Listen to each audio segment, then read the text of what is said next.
Assalamualaikum warahmatullahi wabarakatuh. Halo semuanya, apa kabar semuanya? Mudah-mudahan sehat semuanya ya. Alhamdulillah hari ini cuaca cerah gitu ya.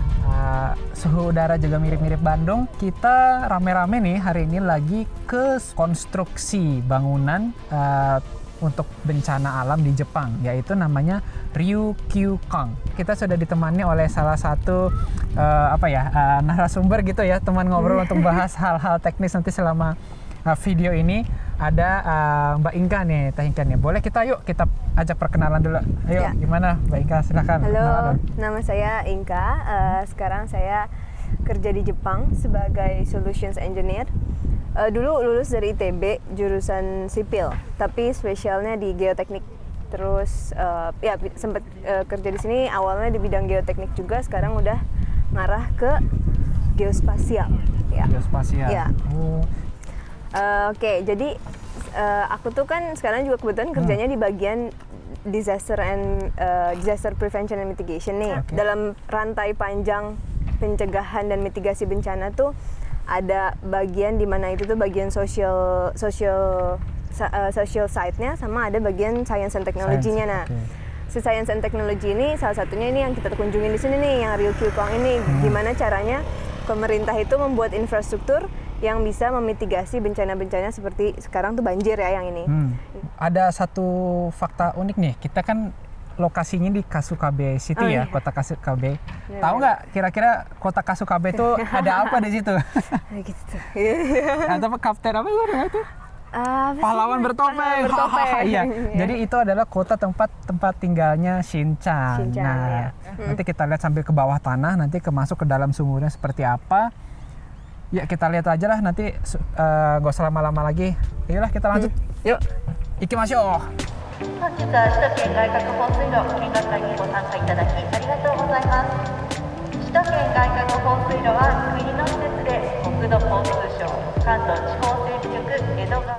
Kita udah di dalam nih, di bawah tanah Ryukyukan ini. Barusan tadi selesai pemandu menjelaskan itu ya, teknis ya tadi ya, kira-kira ini bangunannya kayak gimana konstruksinya. Ini gede banget. Gede banget ya. Gede banget. Jadi disinilah airnya itu ditampung nih, saudara teman-teman sekalian. Itu ada di sebelah sana itu ada semacam kayak silinder. Jadi tadi shaftnya ya gitu ya. Jadi air masuk dari situ, terus nanti kelebihannya ke sini gitu ya, Inka ya. Ya, nanti di sini terus nanti diatur tekanannya di sini, habis itu dialirin dibuang ke sungai Edo ya, Edogawa.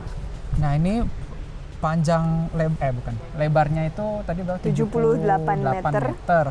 Terus panjang kesananya 170 meteran. Jadi tingginya berapa tadi? 18 meter. 6 lantai lah kira-kira. 6 lantai. 6 lantai bangunan biasa. Oh. Jadi panjang kali lebar kali tinggi mungkin kira-kira bisa dihitung ya berapa kubik air yang bisa ditampung. Itu pun baru satu ini aja, dan ini ada 5 ya, kotaknya si silinder ininya ya. Ini tuh dia mampu menampung aliran inputnya tuh 85 meter kubik per second. 85 meter kubik per second? Satu shaft. Satu shaft Kayaknya ini tuh. Shaft, ya. Ini berarti ekstrim banget ini bikin sampai kayak begini tuh. Ini asli gede banget. Kayaknya nggak tahu ya, mungkin di negara-negara lain kayaknya nggak ada. Segede ini nggak sih? Segede apa? Kalau DC itu yang gedung bangunan DC itu kayaknya tinggi pilarnya kayak segede tinggi itu nggak sih? Iya, setinggi ini yang Lincoln, gitu. Patung Lincoln. Dan ini menurut brosur ya, ada silinder ini, shaftnya ini mampu menampung satu space shuttle. Satu space shuttle. Nah ini di belakang kita nih, ini sisi yang lain dari yang berlawanan dari yang tadi ya. Ini tadi tempat ngatur water pressure-nya. Jadi ini pilarnya tadi katanya berapa? 59. Ada 59 pilar dengan itu masing-masing lebarnya tadi 7 meteran ini panjangnya 7 meteran katanya. Oh, itu satunya. Ya. Si silinder ininya. Ini satu pilarnya. Ini tuh nanti di sana dibuang ke arah saluran ke Edogawanya itu gitu. Jadi ini apa mirip-mirip piramid gitu nggak sih? Kayak makam raja-raja zaman dahulu gitu ya. Ditaruh di sini terus kita kayak di film-film masuk nih kayak wah ini jangan-jangan ada harta karun nih. Soalnya ini katanya memang banyak sering dipakai buat syuting film juga gitu. Kayak Kamen Rider apa tadi disebutin tuh macam-macam karena memang unik banget tempatnya. Kamen Rider juga. ya itu gitu apa namanya gimana Tapi ya? kita cuma boleh Sampai jalan sini sampai doang. sini doang nih, Oh. kita nggak boleh jalan sampai ke sana, nggak boleh eksplor terlalu jauh kayaknya, karena nanti tersesat ya. Nanti tersesat. Safety. nanti hilang, tiba-tiba Nanti kurang hilang, membernya pas naik. Iya, jadi gimana ya? Impresi kayak kesannya sih kalau dari aku pribadi nih, ini memang tempatnya tuh apa ya, unik gitu ya. Dia mitigasi bencana gitu, sumur bawah tanah yang luar biasa besar untuk menanggulangi banjir. Tapi orang umum ketika lagi nggak dipakai bisa masuk ke sini gitu, bisa Iya. dipakai gitu kan. Belajar gitu ya. Belajar ya, Betul. ngerasain, wah ini ternyata nampung air di bawah rumah Iya. gue gitu istilahnya kan gitu. Ternyata yang bikin nggak banjir dan ngebantu saya tuh ini gitu Iya, kan. ternyata gitu. Segede gini gitu, ekstrim banget ini. Nggak cuman apa ya, ngeruk-ngeruk solokan, membersihkan gorong-gorong ataupun bisa kali-kali dari sampah, tapi juga air dimasukin ke sini gitu, ditampung sementara baru nanti dibuang ke sungai gitu ya. Ngomong-ngomong soal lumpur, itu di situ juga ada kayak tumpukan lumpurnya gitu. Oh iya bener. Oh iya Jadi bener. Oh ada- iya tadi juga disebutin ya, Iya. apa ada pembersihan rutin gitu kan. Namanya air banjir, air kotor pasti ada sedimen gitu ya. Oh gitu ya. Di kiri kanan itu juga ada. Oh tadi disebutin juga ada pintu masuk untuk traktor juga. Wah keren banget lah. Ya gitulah. Nanti kita coba bahas lebih lanjut lagi kayak gitu kali Inka ya. Iya. Keren banget ini, kalau ke Jepang harus ke sini pokoknya. Iya. Buat engineer terutama. Terutama engineer ya. Ya baru saja kita selesai. Seru sih, keren banget, dingin banget ternyata di bawah tanah itu sejuk gitu rasanya. Gimana Inka? Oke?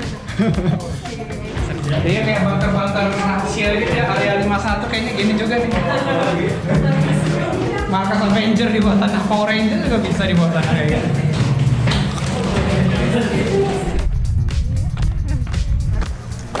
Ya, jadi ini tadi dari bawah ditunjukin kalau misalnya mau ngebersihin kan sedimen-sedimen lumpur tanah dari banjir. Ini pintu masuk bulldozer, ekskavator dan alat-alat berat lain itu dari sini. Jadi ini nanti dibuka, ada kayak apa sih? Triplek apa sih? Itu dibuka, nanti dari situ masuk cos gitu ke bawah. Nah, baru nanti diambil apa lumpur-lumpurnya, sedimen-sedimen diambil, baru dibawa keluarnya dari sini lagi gitu. Water pressure apa? Ya sekarang di belakang kita ini tadi dari bawah air dipompa ke atas menuju sungai kan.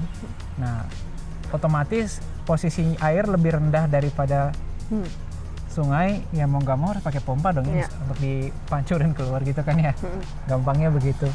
Jadi ya ini adalah tahap akhirnya gitu ya. Air udah ditampung, udah ketinggian tertentu, udah melewati batas, baru dia dipompa keluar Ya. gitu. Berikutnya kita coba lihat ke Matabor yuk.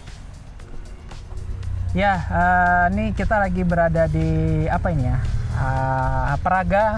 Alat peraga Matabor untuk ngebor tunnel-tunnel sumur banjir air tadi. Nah, jadi di belakang kita nih ya, udah pasti bisa dilihat. Jadi ini adalah satu apa ya? Replika entah aslinya. Kayaknya sih bukan aslinya karena mahal ini alatnya, nggak mungkin dianggur-anggurin begitu aja setelah selesai dipakai. Jadi gini ya, kalau misalnya aku kurang tahu sih kalau dari sisi civil construction seperti apa. Jadi kalau misalnya kita mau ngegali lubang untuk MRT, kalau di Indonesia kan kemarin tuh kita gali tunnel itu memang dia harus punya matabor yang sebesar ini gitu ya. Sebenarnya tergantung kebutuhan tunnel sebesar apa. Cuman kalau ngeliat tadi infrastruktur segede gitu kan otomatis pasti lebih efektif kalau pakai tunnel yang gede gitu ya. Kalau pakai tunnel yang gede dan alat bornya juga pasti gede. Itu tuh khusus sih. Kalau zaman sekarang tuh ada yang lagi in tuh tunnel boring machine TBM. TBM. Itu lagi in. Kayaknya ini semacam itu, cuman mungkin generasi sebelumnya kali ya. Iya. Gitu. Ya, nah itu pastilah ini tahun berapa ya, tadi? tahun 1990 baru selesai ya. 1990 mulai pembangunannya. Ini 12 meter katanya radiusnya, diameternya 12 meter. Diameternya 12 meter. Sekarang dijadiin jam matahari. Jadi jam matahari. Udah nggak dipakai lagi, akhirnya dijadiin jam matahari. Tapi emang apakah harus masif ini gitu untuk ngeruk-ngeruk tanah gitu? Emang sekeras itu ya tanah itu ya? Iya, karena tanah itu kan memang kalau di kedalaman yang sudah tertentu tuh biasanya tanah keras kan. Jadi kan tanah itu kan kayak historis ya, dari zaman dulunya itu terus menumpuk. Nah, akhirnya si kekuatannya makin bawah tuh makin kuat Makin gitu kan. kuat, oh. Nah, tanah yang udah di dasar itu biasanya kekuatannya sama kayak batu gitu. Untuk bisa nembus itu kemungkinan butuh alat yang ya bor intan yang gitu mungkin Intan, ya, diamond gitu? yang gitu-gitu lah. Oh. Gitu. Sama kayak kalau mancang pile Iya, itu kan juga sebenarnya mesinnya juga itu kan bornya juga bor yang gitu ya maksudnya, karena itu harus menembus kekuatan yang tertentu. Atau kalau tiang pancang itu biasanya berhentinya juga sampai tanah yang udah lapisannya cukup kuat untuk gitu. kayak batu lah gitu. Itu. Oh gitu ya. Iya, suka nggak kebayang aja kenapa harus pakai sampai segede gini 12 meter diameternya, terus mata bornya juga intan gitu kan, nggak cukup pakai baja biasa gitu, carbon steel atau apa. Ternyata memang keras ya. Ya, dan mungkin juga buat biar stabil kali ya, maksudnya. Oh gitu. Oh jadi yang dibor itu setelah dibor itu tetap bentuk tunnel gitu ya, nggak ambruk gitu ya. Oh, I see. Aku juga nggak detail sih soal tunnel ya, cuman ya memang butuh teknologi khusus kalau tunnel tuh istilahnya. Ya. Gitu. Jadi kira-kira gitu nih ya teman-teman, MRT di Jakarta dan kereta cepat ya. Kereta cepat Indonesia juga mungkin mirip-mirip Jakarta Bandung pakai teknologi seperti ini gitu. Dan ini sudah diaplikasikan untuk bikin sumur yang tadi kita udah masuk ke dalam. Dari tahun 1990. 1990-an. Luar biasa. Alhamdulillah sudah selesai field trip kita hari ini. Inka-san, terima kasih udah nemenin kita. Sama-sama. Bareng-bareng nih ngerasain ternyata begini nih, Jepang menanggulangi banjir ya. Metodenya tuh mitigasinya ekstrim sekali sampai bikin tunnel raksasa di bawah. Luar biasa lah ya. Mudah-mudahan nanti Indonesia pun juga bisa ada punya kesempatan ya untuk bisa punya infrastruktur yang sebegini bagus kerennya gitu, terutama untuk mitigasi bencana, apakah itu banjir atau untuk lain-lainnya gitu. Ya mungkin kalau detail-detail teknis ya pasti kita bisa bahas lebih panjang sih, cuman ya mungkin lain waktu aja kali ya gitu. Ya intinya adalah inilah Jepang, bagaimana mereka mencegah prevention banjir di kota Kasukabe khususnya, yang itu kayak cekungan itu, jadi kalau air hujan banjir ke situ semua, dia bikin tunnel bawah tanah sebegitu masifnya gitu ya Inka ya. Gimana kalau menurut Inka hari ini? Hari ini kelihatan sih, ya itu salah satunya Jepang tuh memang mikirin mitigasi bencana tuh dengan mindset yang luar biasa lah ya, dengan mereka bangun suatu infrastruktur yang masif banget. Dan ini tuh pasti mikirin segala aspek gitu ya, segala aspek mulai dari sisi desain dan planningnya aja udah berat tuh, ditambah konstruksinya juga berat gitu. Jadi semuanya emang ya itulah tadi infrastructure miracle lah ini salah satunya. Siap. Dan ya itu harapannya sih suatu saat bisa diterapkan kayak gini di Indonesia gitu ya. Betul, bisa dijadiin tempat wisata juga ya, pemerintah setempat ini ya, luar biasa banget. Ini dijadiin buat edukasi gitu masyarakat. Karena tadi yang datang emang mulai dari anak kecil sampai pasangan-pasangan juga pada orang tua datang. Udah kakek nenek pun juga tetap antusiasme ya, luar biasa. Betul. Oke lah, kalau begitu sekali lagi terima kasih waktunya, Inka udah ikut bareng-bareng kita gali ilmu. Mudah-mudahan ada kesempatan lagi kita untuk mengunjungi tempat-tempat yang punya wawasan juga seperti ini. Betul. Sehat selalu semuanya, terima kasih sudah nonton vlog ini. Jangan lupa yang belum subscribe, klik lonceng notifikasinya, nyalakan, kemudian share, like, dan tentunya komen. Kita ngobrol supaya lebih humble, oke? Yang benar selalu datangnya dari Allah Subhanahu wa Ta'ala, dan yang salah datangnya dari saya pribadi, dari kita pribadi yang masih juga dalam proses belajar. Itu aja, sampai jumpa di kesempatan berikutnya. Wassalamualaikum warahmatullahi wabarakatuh. Bye.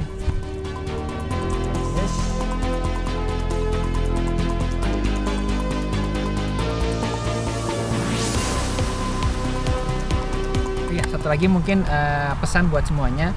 Kalau misalnya teman-teman ataupun mahasiswa, student ataupun pejabat-pejabat mau datang ke sini untuk melihat, merasakan pengalaman masuk ke dalam sumur banjir, boleh silakan hubungi kami, nanti akan kita bantu untuk bisa sampai ke sini ya. Insya Allah kalau ada rezekinya nanti ke Jepang, jangan lupa